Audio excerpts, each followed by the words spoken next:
Megastar Chiranjeevi hit cinema పడితే box office Sheikh అవ్వాల్సిందేనని మన శంకరవరప్రసాద్ గారితో మరోసారి నిరూపించాడు. సంక్రాంతి కానుకగా జనవరి 12న విడుదలైన ఈ చిత్రం తొలి రోజు నుంచే హిట్ టాక్ సంపాదించుకుంది.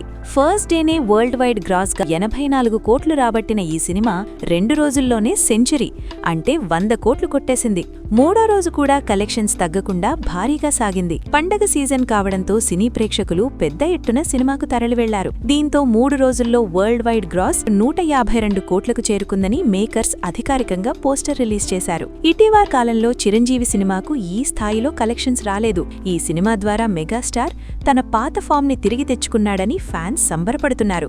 దర్శకుడు అనిల్ రావిపూడికి ఇది వరుసగా 9వ హిట్. అతని సంక్రాంతి సెంటిమెంట్ మళ్లీ వర్కౌట్ అయింది.